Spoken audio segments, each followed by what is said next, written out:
Alright, hey guys, we have a Bleed Barbarian build that I'm pretty excited about. So here's a quick run through of Uber Lilith, since this is what you probably care about most.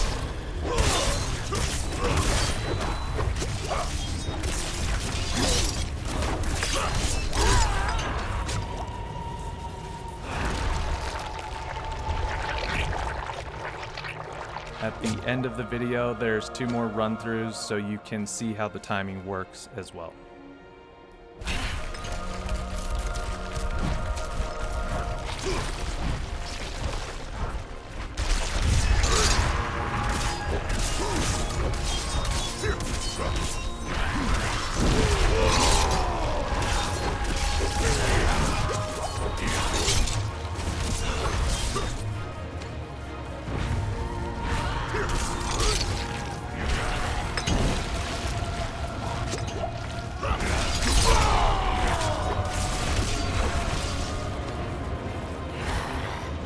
See, she's as good as dead, but I suck at the fight, so I die. Spoiler alert.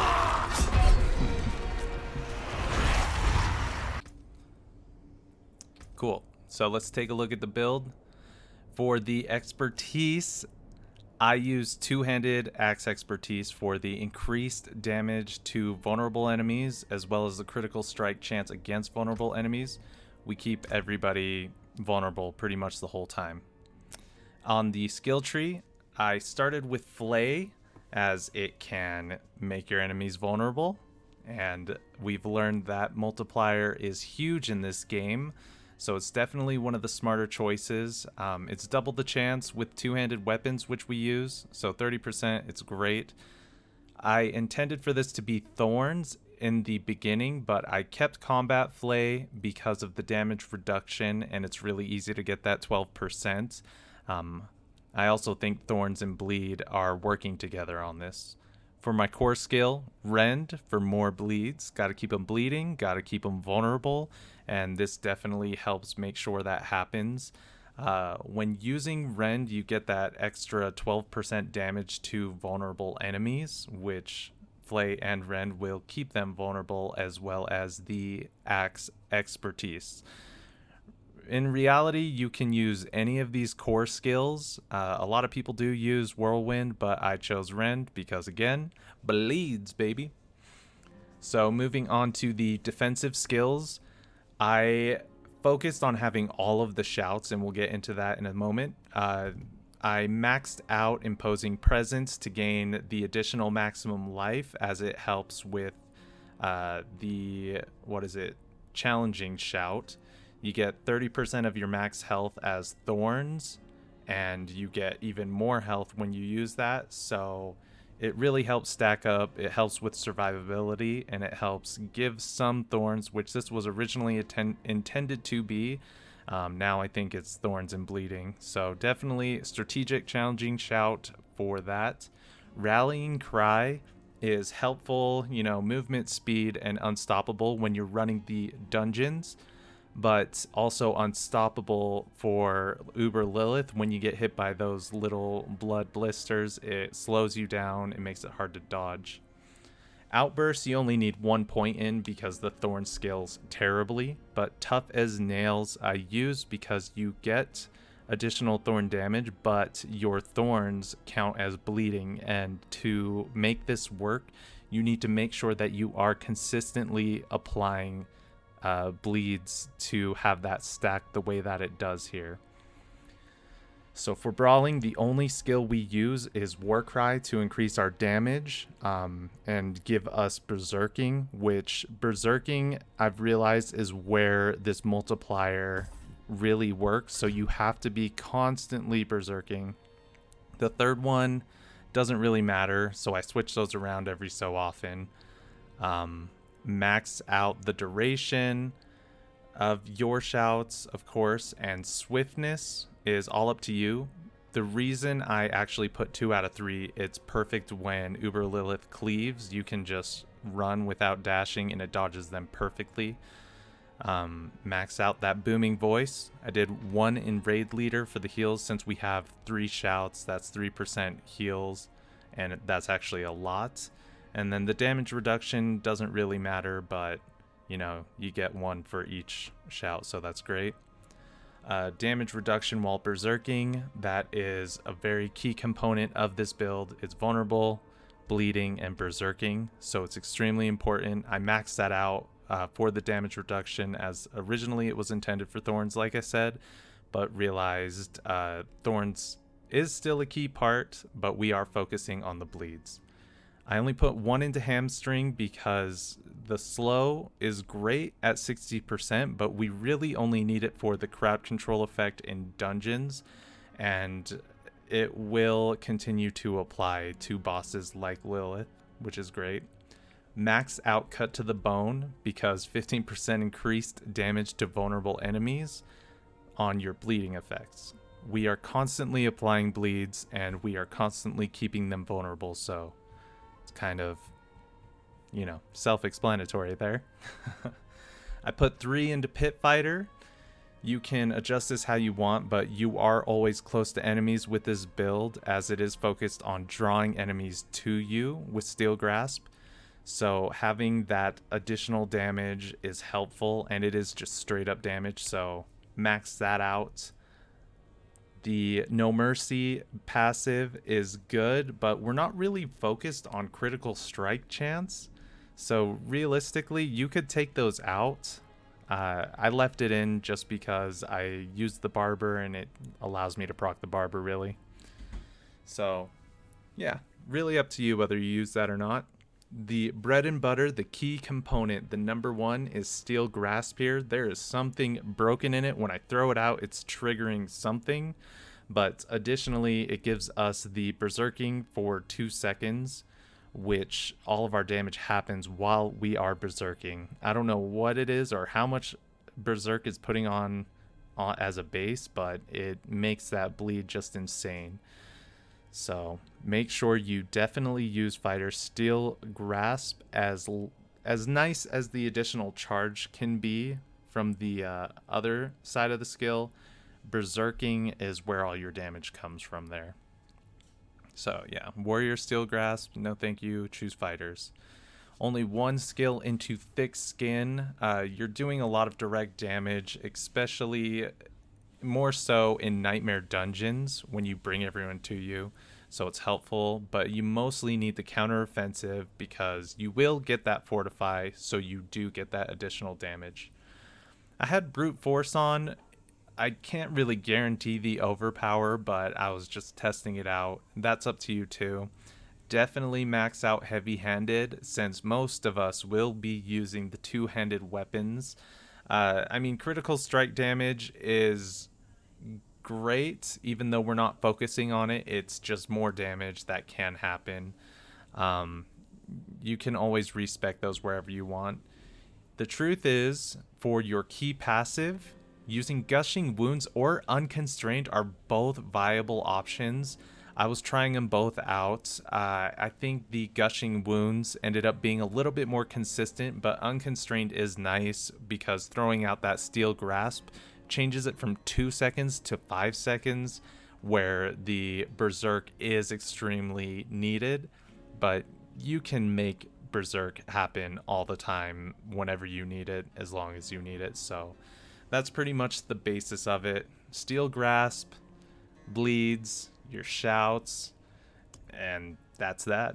So the Paragons, this was an interesting endeavor, to say the least. So I was leveling up. I'm not even level 100, as you saw, and I didn't go back and perfect the Paragons, so most of this is just the bare bones of what you want.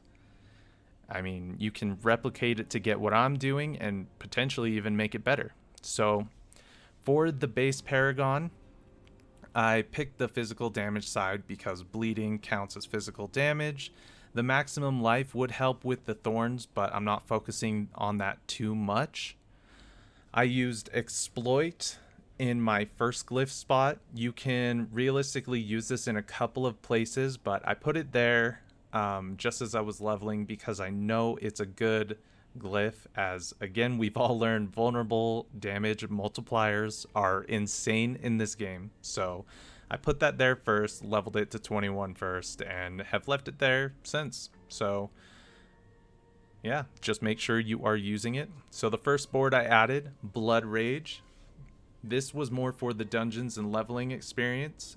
You can actually remove these points as you move on, because you will be berserking, but make sure you do get these berserking nodes. The glyph I used in this socket was Marshal. This is primarily used for the shout skill cooldown, but getting the damage to bleeding enemies and damage reduction from bleeding enemies is extremely helpful. I found it a good place to use this. Again, the most important thing is getting that 40 strength and radius to get the shout cooldown.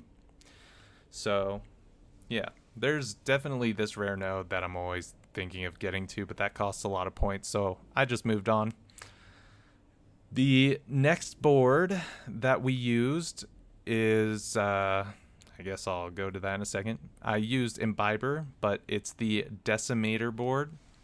It has really good legendary perks, and again, this will allow you to continue keeping the enemies that you're attacking vulnerable. It has a lot of good rare nodes is what I meant to say. 20 damage with two-handed slashing weapons. Great, because I'm using that. You also get 10% more vulnerable damage. So make sure you use Imbiber on this one because you can get the 107% damage while healthy. And that was the primary thing I looked at. It's a great board. More damage to vulnerable, and then you get the damage reduction from vulnerable enemies, and you are keeping them in that state forever this way. So yeah, lots of great rare nodes, lots of vulnerable damage. It's looking good. We'll look at the stats later. The last board, Hemorrhage. This is fantastic because if they've been bleeding for 3 seconds, they'll take 12% more damage in general. This includes your bleeds, this includes everything. So this board is important. It has fantastic rare nodes that allow these bleeds to really stack as high as they do. I probably should have had it sooner because I care about these rare nodes. If I had more dexterity, I'd have more physical damage and more physical damage over time. I used Ire, which seems to be really important. At this point, I've learned that berserking is where my damage is coming from. So definitely make sure that you use Ire. This is going to create a massive multiplier on your bleeds, as you saw against Uber Lilith. I first noticed at level 92 that I was applying bleeds that were doing over 80 million damage, and it was happening only while I was berserking. So I worked on this glyph and I just put it in here without reworking my nodes as of yet. I was planning on getting to level 100, but as soon as I saw that I could take out both phases of Uber Lilith, I kind of didn't care. Maybe there's some magic in this build here, or maybe it could be even better. The highest I've seen myself hit is around 400 million, and that was on a bleeding tick, so I recommend, going this route or maybe even making it better. So just that quick overview: exploit, Marshal, Decimator with Imbiber, and then Hemorrhage with Ire is how I ran. So that is the Paragon. Definitely go back, rewind, watch that, get it set up. This thing is ridiculous. Let's take a look at the gear. I think the gear is the most important part for the Barbarian. On this helmet, I have cooldown reduction, all stats, total armor, which could be strength, and then damage while berserking. So the most important are cooldown reduction and damage while berserking. I used the damaging an enemy with the core skill has up to 40% chance to extend berserking by 2 seconds, so I can kind of keep that rolling. It's really awesome. It's great. Berserk is where all that damage is coming from, and honestly, I just realized I could still re-roll that helmet. I've been using Rage of Harrogath for the cooldown on my shouts to make sure I have the increased health, the increased damage, and berserking as frequently as possible. I think the most important thing is this armor has the physical damage where the bleeds are coming from, and that has helped me significantly. The gloves, the most important thing were the aspects. Direct damage against bleeding enemies has a chance to stun them, and we'll get into why that stun is important later, but I did attack speed and strength as well as ranks of Rend since I used that. Critical strike chance, it just rolled high, so I kept it. Even though I'm not focusing on critical damage, I figured it would proc the Barber more often. Temerity Pants, I only use this because it grants me a consistent barrier that I can trigger on my own. And where is that? So I use that aspect. We'll get to it, but I use that for the barrier. My boots could probably be better as well. I think Berserker duration is what I was focusing on, the strength, and then movement speed. Hopefully you get yours with more max evade charges. I used the Weapon Master aspect to get the additional charge of Steel Grasp, and the stun is also helpful when they're bleeding. So again, the stats, we're focusing on vulnerable damage, damage to bleeding, and damage while berserking. Core skill, I could probably should re-roll. The aspect is most important here, and I used it on a two-hander because whenever you deal that direct damage while berserking, you inflict 60% of the base damage dealt as additional bleeding damage. So the idea at this point, I'm realizing, was to stack as many bleeds and get this essential feedback kind of going that will cover more. I have this, the Thorns damage dealt has a chance to deal damage to all enemies around you aspect on the one-hander, because I again was starting as a Thorns build and moved into bleeding, but I think there is a glitch or something between Thorns and bleeding. But again, vulnerable damage, damage to bleeding, damage while berserking. Core skill damage is high, but I should probably re-roll it. Gain Thorns while berserking. The aspect, probably up to you, but I didn't want to change it since this build seems like there was some magic in there. But I have that vulnerable damage was the most important thing. All stats and strength were to help my skill damage and my Paragons get a little closer to there. I use Ancient's Oath, obviously, because I'm using Steel Grasp. This had really high vulnerable damage and damage while berserking, so I kept that as many as I've found. On the Amulet, so this is why the stuns are important. So stunning a bleeding enemy deals 60% of their total bleeding amount to them as physical damage. The stats are great. Cooldown reduction for the shout, 15% damage. I think those are the two most important on your Amulet. But when you stun a bleeding enemy and that damage is dealt to them while the Barber is up, I think something is glitching that's creating this cycle of bleeds, thorns, and then physical damage, and it is triggered by a bleed, which then applies all of that damage as a bleed. But that's a whole thing. The ring, vulnerable damage, damage over time since we're using bleeds. And then lucky hit chance, which I kind of don't care about, but then damage to bleeding enemies. Everything else rolled perfect. I love it. I wish I had physical damage. And then the aspect, deal 25% increased damage while you have a barrier active. Since you can trigger that barrier with Temerity, that's pretty much guaranteed 25%. The other ring, again, vulnerable damage, crit strike, damage to bleeding, damage while berserking. That's what I focused on. I found this cool aspect. I wish I found a better one, but I've only had this one. When you cast that shout, you get further cooldown. So it allows you to rotate those more, getting higher health, triggering, your thorns, making those stronger, giving you higher health, and then, higher damage. So that's all really good. I applied my Barber to this ring. My other two hearts are kind of garbage.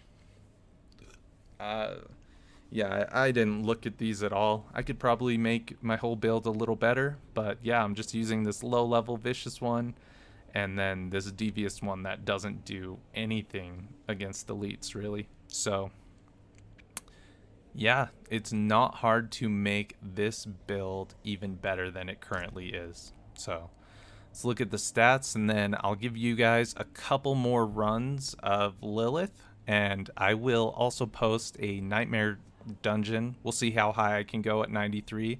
Still got to get some levels, but I'll post that so you can see how it does there. But this build is fantastic. It doesn't take much thought or effort, and it'll get that job done. It'll help you clear Uber Lilith so you can finally stop playing Diablo. So, enjoy. If you find this helpful, definitely like and subscribe. Find me on the internet, Instagram, TikTok, wherever. I appreciate the hell out of you, and have an awesome day.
I must wait.